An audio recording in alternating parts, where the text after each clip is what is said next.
നിങ്ങൾക്ക് 78,000 രൂപയ്ക്ക് 6K shoot ചെയ്യാൻ പറ്റിയ ഏറ്റവും ബെസ്റ്റ് ഒരു ക്യാമറയാണിത്. ഈ വീഡിയോയ്ക്ക് അവസാനം നിങ്ങൾ ഒരിക്കലും എടുക്കരുതെന്ന് ഞാൻ പറയുന്ന കുറച്ച് ക്യാമറാസും കൂടെ ഞാൻ സജസ്റ്റ് ചെയ്യാം.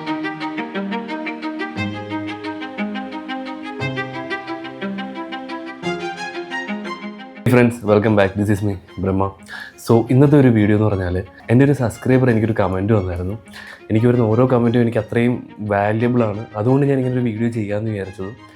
അവൻ ചോദിച്ചൊരു ചോദ്യം എന്ന് വെച്ചാൽ ഒരു ലക്ഷം രൂപയ്ക്ക് താഴെ നിൽക്കുന്ന ഒരു ബഡ്ജറ്റ് ഫ്രണ്ട്ലി ക്യാമറ ഏതാണെന്നാണ്. സോ അപ്പം അങ്ങനെ ഒരു വീഡിയോ തന്നെ ചെയ്യാമെന്ന് വിചാരിച്ചു. ബിക്കോസ് ഞാൻ ഒരു തുടക്കക്കാരനായതുകൊണ്ട് തന്നെ ഇത് കാണുമ്പോൾ ഭയങ്കര സന്തോഷമാണ്. സോ അപ്പം അതുകൊണ്ട് തന്നെ അവന് വേണ്ടിയിട്ട് ഈ ഒരു വീഡിയോ ഞാൻ ഡെഡിക്കേറ്റ് ചെയ്യുന്നു. ഞാൻ സബ്സ്ക്രൈബറിൻ്റെ മെസ്സേജ് ഞാൻ ഇവിടെ കൊടുക്കുന്നുണ്ട്. സോ അങ്ങനത്തെ ക്വസ്റ്റ്യൻസ് ചോദിക്കുന്ന സമയത്ത് എനിക്ക് കൂടുതൽ കണ്ടൻസ് ചെയ്യാനായിട്ടുള്ള ഒരു പ്രചോദനമാവും. എനിക്കറിയാവുന്ന ഒരു ഏകദേശം ഒരു 10ഓളം ക്യാമറാസ് ഞാനിവിടെ പറയാം. അപ്പോൾ എന്നിട്ട് നിങ്ങൾ വേണം സെലക്ട് ചെയ്യാൻ. നിങ്ങളുടെ ബഡ്ജറ്റിനും നിങ്ങളുടെ യൂസിനും അനുസരിച്ചിട്ടുള്ള ഒരു ക്യാമറ സെലക്ട് ചെയ്യേണ്ടത് നിങ്ങളാണ്. ഓക്കെ, നമ്മുടെ ഫസ്റ്റ് ക്യാമറ എന്ന് പറയുമ്പോഴത്തേക്ക് സോണിയുടെ 6100 എന്ന് പറഞ്ഞൊരു മോഡലാണ്. APS-C സെൻസറാണ് വരുന്നത്, അത് ശ്രദ്ധിച്ചോണം. അതുപോലെ തന്നെ ഓട്ടോ ഫോക്കസും എല്ലാം ഫാസ്റ്റായിട്ട് ഒരു 4K ബ്ലോഗിങ്ങിനൊക്കെ പറ്റിയ ഒരു ബെസ്റ്റ് ക്യാമറ തന്നെയാണ്. അതായത് സോണിയുടെ 6100K എന്ന് പറഞ്ഞ മോഡലാണ്. സോ അപ്പം അതെന്ന് പറയുമ്പോഴത്തേക്ക് ഒരു 24 മെഗാ പിക്സൽ 24.2 മെഗാ പിക്സൽ വരുന്ന ഒരു നല്ല APS-C സെൻസർ വരുന്ന ക്യാമറയാണ്. അത് ആർക്കൊക്കെയാണെന്ന് വെച്ച് കഴിഞ്ഞാൽ ഒരു ബിഗിനേഴ്സിന്, അല്ലാന്നുണ്ടെങ്കിൽ നിങ്ങളൊരു ബ്ലോഗറാണെന്നുണ്ടെങ്കിൽ, നിങ്ങൾക്കൊരു കണ്ടൻറ് ക്രിയേഷൻ ചെയ്യണമെന്നുണ്ടെങ്കിൽ അത്യാവശ്യം 4K ഷൂട്ട് ചെയ്യാൻ പറ്റിയ ഒരു ബെസ്റ്റ് ഒരു ബിഗിനർ ഫ്രണ്ട്ലി ക്യാമറ തന്നെയാണ് സോണിയുടെ 6100K എന്ന് പറഞ്ഞ മോഡൽ. 63,000 രൂപയാണ് ഏകദേശം വില വരുന്നത് വിത്ത് കിറ്റ് ലെൻസ് ഉൾപ്പെടെ. സോ അപ്പം നമുക്ക് അടുത്ത മോഡലിലേക്ക് പോകാം. എനിക്ക് ഈ പറഞ്ഞ രീതിയിൽ സ്പോൺസർഷിപ്പോ അങ്ങനെ വേറൊന്നും ഇല്ലാത്തത് കൊണ്ട് തന്നെ എൻ്റെ ജെന്യുവനായിട്ടുള്ള റിസൾട്ടാണ് ഞാൻ നിങ്ങൾക്ക് പറയുന്നത്. സോ അപ്പോൾ അതുകൊണ്ട് തന്നെ ഞാൻ മനസ്സിലാക്കിയ എൻ്റെ ഒരു എക്സ്പീരിയൻസിൽ നിന്ന് ഞാൻ മനസ്സിലാക്കിയ കുറച്ച് കാര്യങ്ങളാണ് ഞാൻ നിങ്ങൾക്ക് ഇവിടെ ഷെയർ ചെയ്യുന്നത്. ഞാൻ കുറേ തപ്പി, എനിക്ക് ഈ പറഞ്ഞ രീതിയിൽ ക്യാമറയൊക്കെ നിങ്ങളെ കാണിച്ച് ചെയ്യണമെന്നുണ്ട്. അപ്പോൾ ഞാൻ കുറേ ആൾക്കാരോട് ചോദിച്ചു. പക്ഷേ അങ്ങനെ നമുക്കൊരു സ്റ്റാർട്ടർ ആയതുകൊണ്ട്, നമുക്ക് സബ്സ്ക്രൈബേഴ്സ് കുറവായതുകൊണ്ട് തന്നെ ആരും നമുക്ക് ക്യാമറാസ് ഒന്നും തന്നുവിടാനും അവിടെ നിന്ന് ഷൂട്ട് ചെയ്യാനും അവർ അനുവദിക്കുന്നില്ല. സോ അതുകൊണ്ട് തന്നെ നമുക്കിങ്ങനെ പറയാം. ഞാൻ അതേപോലെ തന്നെ കുറേ ഫൂട്ടേജസ് ആൾക്കാർ ചെയ്ത് വെച്ചൊക്കെ എടുത്ത് കമ്പയർ ചെയ്തിട്ട് എനിക്ക് ബെസ്റ്റാന്ന് തോന്നുന്ന സാധനങ്ങൾ ഞാൻ കാണിച്ചു തരാം. അടുത്തത് ഒരു ബെസ്റ്റ് ഓപ്ഷൻ തന്നെയാണ്. നിങ്ങൾക്ക് കാനോണിൻ്റെ R50V എന്ന് പറഞ്ഞൊരു മോഡലാണ്. ഒരു ബിഗിനേഴ്സിന് പറ്റിയ ഒരു ബെസ്റ്റ് കുഞ്ഞി ക്യാമറയാണ്. അത്യാവശ്യം നല്ല ക്വാളിറ്റി വിഷ്വൽസും സംഭവങ്ങളൊക്കെ എടുക്കാൻ പറ്റിയ അത്യാവശ്യം നല്ലൊരു ക്യാമറ തന്നെയാണ്. നല്ല ബിൽഡ് ക്വാളിറ്റിയും. കാരണം ഞാനത് പേഴ്സണലി ഞാനൊന്ന് ഉപയോഗിച്ച് നോക്കിയൊരു ക്യാമറയാണ്. സംഭവം രസമുണ്ട്, നല്ലൊരു ക്യാമറയാണ്. 24.2 മെഗാ പിക്സൽ വരുന്ന പേഴ്സണലി എനിക്ക് നല്ല ഇഷ്ടപ്പെട്ടൊരു ക്യാമറ തന്നെയാണ്. ഒരു ബിഗിനേഴ്സിന് നല്ല ഒരു ഓപ്ഷനാണ്. നിങ്ങൾക്ക് എടുക്കാൻ പറ്റിയ ബെസ്റ്റ് ക്യാമറ എന്ന് പറയാം. വ്ളോഗേഴ്സിനായാലും കണ്ടന്റ് ക്രിയേറ്റേഴ്സിനായാലും, നിങ്ങൾ ചെറിയ വർക്ക് ചെയ്യുന്ന ഒരാളാണെങ്കിൽ പോലും നിങ്ങൾക്ക് എടുത്തിട്ട് അത് നല്ല രീതിയിൽ തന്നെ ഉപയോഗിക്കാൻ പറ്റുന്ന ഒരു ക്യാമറ തന്നെയാണ്. കാനോണിൻ്റെ കളറിനെ കുറിച്ച് ഞാൻ പറയേണ്ട കാര്യമില്ലല്ലോ. കാനോണിൻ്റെ കളറൊക്കെ നല്ല കളേഴ്സാണ്. അതിൻ്റെ അകത്ത് നമുക്ക് ഷൂട്ട് ചെയ്യുമ്പോഴൊക്കെ നല്ല ബെസ്റ്റ് ഔട്ട്പുട്ട് കിട്ടുന്ന ഒരു ക്യാമറയാണ്. 4K 60 ഫ്രെയിംസിൽ നമുക്ക് ഷൂട്ട് ചെയ്യാം. പിന്നെ ക്രോപ്പ് ഉണ്ടാവും. അത് പിന്നെ വലിയൊരു സീനായിട്ട് എനിക്ക് തോന്നുന്നില്ല. നിങ്ങളൊരു ബിഗിനേഴ്സ് ആണെന്നുണ്ടെങ്കിൽ നിങ്ങൾക്ക് ഒരു ക്രോപ്പ് അത്രയ്ക്ക് വലിയൊരു സീനായിട്ട് തോന്നുന്നില്ല. നിങ്ങൾക്ക് പഠിക്കാനും അല്ലെങ്കിൽ നിങ്ങൾക്ക് നല്ല കണ്ടൻസ് ചെയ്യാനും നല്ല ക്വാളിറ്റി വിഷ്വൽസ് എടുക്കാനും പറ്റിയൊരു ക്യാമറയാണ്. പിന്നെ വ്യൂ ഫൈൻഡർ ഇല്ല. ഞാൻ പറഞ്ഞ നേരത്തെ 6100K സോണിയുടെ ആയാലും ഇതിലായാലും വ്യൂ ഫൈൻഡർ ഒന്നും വരുന്നില്ല. ജസ്റ്റ് ഡിസ്പ്ലേ ആണ് വരുന്നത്. കാരണം വീഡിയോ പർപ്പസിന് വേണ്ടി ഇറക്കിയേക്കുന്ന ക്യാമറ എന്നും പറയുന്നത് നിങ്ങൾക്ക് ഫോട്ടോസും എടുക്കാം. നല്ല ക്വാളിറ്റി പിക്ചേഴ്സും തന്നെ ഇതിൽ നിന്ന് നിങ്ങൾക്കൊരു ബിഗിനേഴ്സ് ആണെങ്കിൽ ഒരു കുറഞ്ഞ റേറ്റിൽ നിങ്ങൾക്ക് എടുക്കാൻ പറ്റിയ ഒരു ബെസ്റ്റ് ക്യാമറ തന്നെയാണത്. വിത്ത് കിറ്റ് ലെൻസ് ഉൾപ്പെടെ വരുന്ന ഏകദേശം 70,000 രൂപയാണ് അതിൻ്റെ ഒരു പ്രൈസ് എന്ന് പറഞ്ഞാൽ. അപ്പം അതൊരു നല്ലൊരു ഓപ്ഷൻ തന്നെയാണ്. നിങ്ങൾക്ക് എടുക്കാൻ പറ്റിയൊരു ക്യാമറ തന്നെയാണ്. നിക്കോൺ Z30യുടേത് CMOS സെൻസറാണ്. അതുകൊണ്ട് തന്നെ നല്ലൊരു ബെസ്റ്റ് ഓപ്ഷനാണ്. 4K 30 FPS നിങ്ങൾക്ക് ഷൂട്ട് ചെയ്യാൻ പറ്റിയ നല്ലൊരു ക്യാമറ തന്നെയാണ് ഈ നിക്കോൺ Z30 എന്ന് പറഞ്ഞ മോഡൽ. 20 മെഗാ പിക്സലാണ് അതിൻ്റെ ഒരു റെസൊല്യൂഷൻ വരുന്നത്. അതുകൊണ്ട് തന്നെ നല്ലൊരു ഔട്ട്പുട്ട് കിട്ടും. ഇതൊരു ഹൈബ്രിഡ് ക്യാമറ ആയതുകൊണ്ട് തന്നെ നിക്കോൺ Z30 നിങ്ങൾക്ക് സ്റ്റിൽസും എടുക്കാം, വീഡിയോസും എടുക്കാനും നല്ല ഓപ്ഷൻ തന്നെയാണ് ഈ ഒരു ബഡ്ജറ്റ് റേഞ്ചിൽ വരുന്നത്. ഏകദേശം 67,000 രൂപയാണ് ഇതിൻ്റെ ബഡ്ജറ്റ് വരുന്നത്. പിന്നെ Z മൗണ്ട് ആണ് ലെൻസ് വരുന്നത്. ഇച്ചിരിയും കൂടെ ഒരു ബഡ്ജറ്റ് ഉണ്ടെങ്കിൽ നിങ്ങൾക്ക് എടുക്കാൻ പറ്റിയ നല്ലൊരു ക്യാമറ പറഞ്ഞുതരാം. ഏകദേശം 1 ലക്ഷം രൂപയാണ് വില വരുന്നത്. നിക്കോൺ Z50 Mark II എന്ന് പറഞ്ഞൊരു മോഡലുണ്ട്. നല്ലൊരു മോഡലാണ്. സംഭവം നല്ല ക്യാമറയാണ്, ഹൈബ്രിഡ് ക്യാമറയാണ്. നിങ്ങൾക്ക് വീഡിയോസും ഫോട്ടോസും ഒക്കെ ഷൂട്ട് ചെയ്യാൻ പറ്റുന്ന ഒരു ക്യാമറയാണ്. 4Kയിൽ തന്നെ നിങ്ങൾക്ക് നല്ല രീതിയിൽ CMOS സെൻസറാണ് വരുന്നത്. അതുപോലെ Z മൗണ്ട് വരുന്ന ബെസ്റ്റ് ഒരു ക്യാമറയാണ്. ഒരു ബിഗിനേഴ്സിനൊക്കെ, ഒരു ഫോട്ടോഗ്രാഫി വീഡിയോഗ്രാഫിയിലൊക്കെ വരണമെന്ന് ആഗ്രഹിക്കുന്ന ബിഗിനേഴ്സിനൊക്കെ എന്താ പറയുക, ഒരു എൻട്രി ലെവൽ നല്ലൊരു ക്യാമറ തന്നെയാണ്. ഒരു പ്രൊഫഷണലായിട്ട് നിങ്ങൾക്ക് വർക്ക് പഠിക്കാനും കാര്യങ്ങളും ചെയ്യാനും ഒക്കെ പറ്റുന്ന ഒരു ബെസ്റ്റ് ഓപ്ഷൻ തന്നെയാണ് നിക്കോൺ Z50 Mark II. അത് ഞാൻ ജസ്റ്റ് ഒന്ന് പറഞ്ഞതേ ഉള്ളൂ കേട്ടോ. സോണിയുടെ ഒരു മോഡലാണ്. ഏകദേശം 87,000 രൂപ വില വരുന്ന Sony alpha ZV-E10 Mark II. അതായത് അത് നല്ലൊരു ക്യാമറയാണ്. സംഭവം ഒരു വ്ളോഗേഴ്സിനായാലും അല്ലെങ്കിൽ ചെറിയ കണ്ടൻറ് ക്രിയേറ്റേഴ്സ്, വ്ളോഗേഴ്സ് തുടങ്ങി ചെറുതെന്നല്ല വലിയ കണ്ടൻറ് ക്രിയേറ്റേഴ്സിനായാലും വ്ളോഗേഴ്സിനായാലും നിങ്ങളൊരു സിനിമാറ്റിക് വീഡിയോസൊക്കെ എടുക്കണമെന്ന് ആഗ്രഹിക്കുന്ന ആൾക്കാർക്കാണെങ്കിലും ഈ പറഞ്ഞ രീതിയിൽ ചെറിയ വർക്ക് ചെയ്യാൻ ആഗ്രഹിക്കുന്നവരായാലും നിങ്ങൾക്ക് പേഴ്സണൽ യൂസിനും എടുക്കാൻ പറ്റിയൊരു ക്യാമറ തന്നെയാണ് ZV-E10 Mark II. 4Kയിൽ നിങ്ങൾക്ക് 60 FPS ഷൂട്ട് ചെയ്യാൻ പറ്റും. ഒരു ബെസ്റ്റ് ഓപ്ഷൻ തന്നെയാണ്. അപ്പേർച്ചർ റേഷ്യോ വരുന്നത് 3:2 ആണ്. സംഭവം നല്ലൊരു ക്യാമറ കേട്ടോ. ഇതെനിക്കൊരു പേഴ്സണൽ സജഷൻ എന്ന് പറഞ്ഞാൽ നിങ്ങൾക്കൊരു പേഴ്സണൽ യൂസിന് അല്ലെങ്കിൽ നിങ്ങൾക്ക് വലിയൊരു വർക്കൊന്നുമില്ല, നിങ്ങൾക്ക് വ്ളോഗിങ് ചെയ്യാനാണ്, നിങ്ങൾക്ക് ആർക്ക് വേണമെങ്കിലും ഉപയോഗിക്കാം. അപ്പം ലൈക്ക് അതിൻ്റെ ഇൻബിൽറ്റ് മൈക്കൊക്കെ നമുക്ക് കണക്ട് ചെയ്തിട്ട് ഈ പറഞ്ഞ രീതിയിൽ നമുക്ക് ഓപ്പോസിറ്റ് ഇരിക്കുന്നവർക്ക് വലിയൊരു ക്യാമറ ഒന്നും ഉപയോഗിക്കാൻ അറിയത്തില്ലെങ്കിൽ എടുത്ത് കൊടുക്കാനും ഓട്ടോ ഫോക്കസും ട്രാക്കിങ്ങും ഒക്കെ നല്ല ബെസ്റ്റ് ഒരു ഓപ്ഷനാണ്.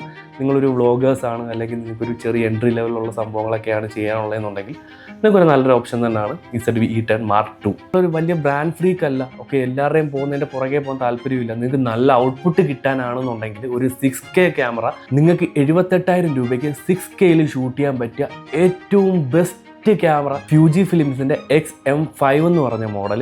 അതൊരു ചെറിയ ക്യാമറയാണ്, CMOS സെൻസറാണ് വരുന്നത്. നിങ്ങൾക്ക് 6Kയിൽ 30 FPS ഷൂട്ട് ചെയ്യാൻ പറ്റുന്ന ഒരു ക്യാമറ തന്നെയാണ്. നല്ലൊരു ക്യാമറയാണ്. ട്രാവൽ ബ്ലോഗേഴ്സിനായാലും പ്രൊഫഷണൽ വർക്ക് ചെയ്യുന്നവർക്കായാലും പ്രൊഫഷണൽ വർക്ക് ചെയ്യുന്നവർക്ക് സെക്കൻഡറി ക്യാമറയായിട്ടും ട്രാവൽ ബ്ലോഗേഴ്സിനായാലും നിങ്ങൾക്കൊരു ബെസ്റ്റ് ഔട്ട്പുട്ട് നിങ്ങളുടെ ഓഡിയൻസിന് കൊടുക്കണം എന്ന് നിങ്ങൾ ആഗ്രഹിക്കുന്നുണ്ടെങ്കിൽ നിങ്ങൾക്ക് ഏറ്റവും ബെസ്റ്റ് ഒരു ഓപ്ഷൻ തന്നെയാണ് ഈ ക്യാമറ. വലിയ വർക്കിലൊന്നും കൊണ്ടുപോയിട്ട് ഈ പറഞ്ഞ രീതിയിൽ ഷൂട്ട് ചെയ്യാൻ പറ്റുമെന്ന് ഞാൻ പറയുന്നില്ല, പക്ഷേ ചെറിയ വർക്കുകൾ, അതുപോലെ തന്നെ നിങ്ങളൊരു ട്രാവൽ വ്ളോഗർ ആണെന്നുണ്ടെങ്കിൽ ഇതെല്ലാം കൂടെ ചേർന്ന ഒരു ചെറിയൊരു കോമ്പാക്റ്റബിൾ ക്യാമറയാണ് ഈ ക്യാമറ. 4Kയിലൊക്കെ നിങ്ങൾക്ക് നല്ല ഔട്ട്പുട്ട് എടുക്കാൻ പറ്റിയൊരു ക്യാമറ തന്നെയാണിത്. അപ്പോൾ അതിനനുസരിച്ചിട്ട് ബാറ്ററിയും ബാക്കപ്പും കാര്യങ്ങളൊക്കെ ഉണ്ടെന്നുണ്ടെങ്കിൽ നിങ്ങൾക്കൊരു പറ്റിയൊരു കുഞ്ഞ് മിനി 6K റെക്കോർഡിങ് ചെയ്യാൻ പറ്റിയ നല്ലൊരു ക്യാമറ തന്നെയാണ്. അതുപോലെ തന്നെ നിങ്ങളൊരു സെമി പ്രൊഫഷണൽ ക്യാമറയാണ് നിങ്ങൾ നോക്കുന്നുണ്ടെങ്കിൽ നിങ്ങൾക്ക് നിക്കോണിൻ്റെ തന്നെ Z5 എന്ന് പറഞ്ഞൊരു ക്യാമറ നോക്കാം.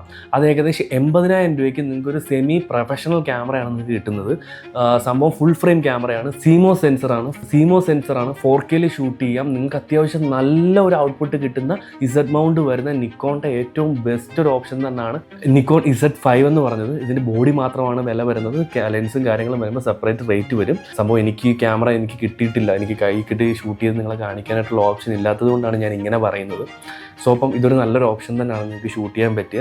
ക്യാമറ ഫീൽഡിലേക്കൊക്കെ വരണമെന്ന് ആഗ്രഹിക്കുന്ന ആൾക്കാർക്ക് ഒരു നല്ല ഓപ്ഷനാണ് ഈ ക്യാമറ. ആർക്ക് ഉപയോഗം വരുന്നതെന്ന് വെച്ചാൽ എല്ലാ ടൈപ്പിലും നമുക്ക് ഉപയോഗിക്കാം, എങ്കിലും പ്രൊഫഷണലായിട്ട് നിങ്ങൾക്ക് ഈ ഫീൽഡിലേക്ക് വരണമെന്ന് ആഗ്രഹമുള്ളവർക്ക് എടുത്തിട്ട് നിങ്ങൾക്ക് പഠിച്ച് തുടങ്ങി നല്ല ഒരു പ്രൊഫഷണലായിട്ട് തന്നെ നിങ്ങൾക്ക് വർക്ക് പഠിക്കാൻ പറ്റുന്ന ഒരു നല്ലൊരു എൻട്രി ലെവൽ ക്യാമറ തന്നെയാണ് നിക്കോണിൻ്റെ Z5 എന്ന് പറഞ്ഞാൽ. 24 മെഗാപിക്സൽ വരുന്ന ക്യാമറയാണിത്. ഏകദേശം നല്ല ഒരു ലെൻസൊക്കെ ഉണ്ടെന്നുണ്ടെങ്കിൽ നിങ്ങൾക്ക് നല്ല കുറേ ഫോട്ടോസും വീഡിയോസ് ഒക്കെ ചെയ്യാൻ പറ്റും, നല്ല പ്രൊഫഷണലായിട്ട് വർക്ക് ചെയ്യാൻ പറ്റുന്ന ഒരു ക്യാമറയും കൂടെ ആണിത്.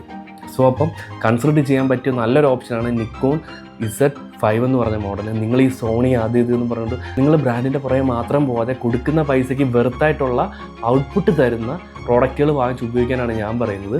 കാരണം ഇതെല്ലാം ബ്രാൻഡ് തന്നെയാണ്, വർഷങ്ങളുടെ എക്സ്പീരിയൻസ് ഉള്ള ബ്രാൻഡ് തന്നെയാണ്. എങ്കിലും നമ്മളുടെ ട്രെൻഡിന് മാത്രം പുറകെ പോകാതെ നമുക്ക് കിട്ടുന്ന ബെസ്റ്റ് ഔട്ട്പുട്ട് നമ്മുടെ ബഡ്ജറ്റിന് കിട്ടുന്ന അതും കൂടെ നോക്കി വേണം നിങ്ങൾ മൂവ് ചെയ്യാൻ. ഓക്കെ, ഈ വീഡിയോയിൽ ഞാൻ ക്യാമറയെക്കുറിച്ച് ബേസിക്സ് മാത്രമേ പറഞ്ഞു പോകുന്നുള്ളൂ.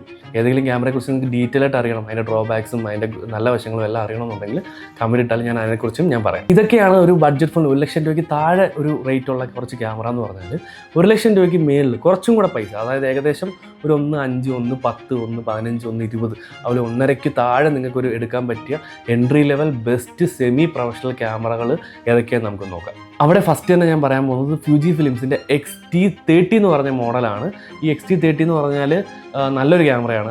ഏകദേശം ഒരു സെമി പ്രൊഫഷണലായിട്ട് എടുക്കാൻ പറ്റിയ ഒരു ബെസ്റ്റ് ക്യാമറ തന്നെയാണ്. അത് CMOS സെൻസറാണ് വരുന്നത്. 26.1 മെഗാപിക്സലാണ് ഈ ഒരു ക്യാമറയുടെ എന്ന് പറഞ്ഞാൽ. അതുപോലെ തന്നെ ഒരു നല്ല ഒരു entry level best beginner friendly ഒരു സെമി പ്രൊഫഷണൽ ക്യാമറയാണ് ഈ ഒരു ക്യാമറ എന്ന് പറയുമ്പോൾ. ഈ ക്യാമറയിൽ നിങ്ങൾക്ക് 6K 30 FPS ഷൂട്ട് ചെയ്യാൻ പറ്റുന്ന ഒരു ക്യാമറയാണ്. ഇതൊരു സെമി പ്രൊഫഷണൽ ക്യാമറ ആയതുകൊണ്ട് തന്നെ മറ്റതിനേക്കാട്ടിലും കൂടുതൽ ഡ്യൂറബിലിറ്റിയും അല്ലെങ്കിൽ നമുക്ക് കൂടുതൽ നേരം ഷൂട്ട് ചെയ്യാനും അതിനൊക്കെ ബെസ്റ്റ് ഒരു ക്യാമറ തന്നെയാണ്. നമുക്ക് പ്രൊഫഷണലായിട്ട് യൂസ് ചെയ്യാൻ പറ്റിയ ഒരു ക്യാമറയും കൂടാണ്. പിന്നെ വരുന്നത് നിങ്ങളൊരു അത്യാവശ്യം, അതായത് ഒരു സെക്കൻഡ് ഹാൻഡിലേക്കൊക്കെ പോവുകയാണെന്നുണ്ടെങ്കിൽ നിങ്ങൾക്ക് 1 രൂപയ്ക്ക് താഴെ എടുക്കാൻ പറ്റിയ ക്യാമറയാണ് നിക്കോൺ Z50 Mark II ആയാലും. ഇതൊക്കെ സെക്കൻഡ് ഹാൻഡ് നിങ്ങൾക്ക് ഒരു 50 രൂപ 60 രൂപയ്ക്ക് താഴെ കിട്ടും. അതുപോലെ തന്നെ നിങ്ങൾക്ക് എടുക്കാൻ പറ്റിയൊരു പുതിയത് എടുക്കാനാണെന്നുണ്ടെങ്കിൽ M3, സോണിയുടെ തന്നെ M3 എന്ന് പറഞ്ഞ മോഡലുണ്ട്. ഇത് അത്യാവശ്യം M4 M5 ഇറങ്ങി. പക്ഷേ M3 എന്ന് പറഞ്ഞ മോഡൽ ബെസ്റ്റ് ഒരു ഓപ്ഷനാണ്. ഒരു തുടക്കക്കാർക്ക് പറ്റിയ ക്യാമറയാണ്. ഓട്ടോ ഫോക്കസും ടച്ച് ഫോക്കസും എല്ലാം കൂടെ ചേർന്ന ഒരു നല്ലൊരു ഓപ്ഷനാണ്. 24.2 മെഗാ പിക്സൽ വരുന്ന ക്യാമറയാണ്. ഇത് അടിപൊളി ഒരു ക്യാമറയാണ്. കാരണം ഇതിൻ്റെ അകത്ത് ഞാനും ഒരുപാട് ഉപയോഗിച്ചിട്ടുള്ള ക്യാമറ, പ്രൊഫഷണലായിട്ട് വർക്ക് ചെയ്യാൻ പറ്റുന്ന ക്യാമറയാണ്.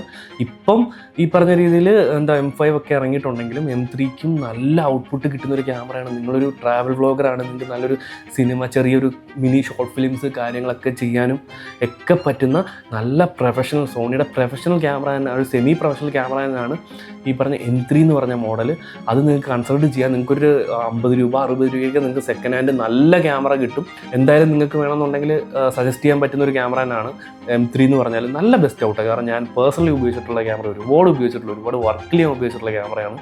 അതുകൊണ്ട് തന്നെ നല്ലൊരു ഔട്ട്പുട്ട് കിട്ടുന്ന ഒരു ക്യാമറ തന്നെയാണ് M3 എന്ന് പറഞ്ഞാൽ. 2026 ഈ പറയുന്ന ക്യാമറ ഒരിക്കലും എടുക്കാൻ നിൽക്കരുത്. 1 ലക്ഷം രൂപയ്ക്ക് താഴെ വരുന്ന ഒരു ക്യാമറയാണ് USRൻ്റെ 50 M50 എന്നൊക്കെ പറഞ്ഞ മോഡൽ. അതൊക്കെ ഒരുപാട് പഴയതായിരുന്നു. നിങ്ങൾ ഒരുപാട് പഴയ ഒരു മോഡലിലേക്ക് മാക്സിമം പോവാതിരിക്കുക. എൻ്റെ ഒരു സജഷനാണ്. മാക്സിമം പഴയ മോഡൽ നിങ്ങൾ എടുത്തു കഴിഞ്ഞുള്ള കുഴപ്പം, ഓരോ പുതിയ മോഡൽ വരുമ്പോൾ നിങ്ങൾ ഔട്ട്ഡേറ്റ് ആയി പോകും. മാക്സിമം നമുക്ക് ലേറ്റസ്റ്റ് ആയിട്ടുള്ള ആ ഒരു അപ്ഡേറ്റ്സിലേക്ക് തന്നെ പോവുക.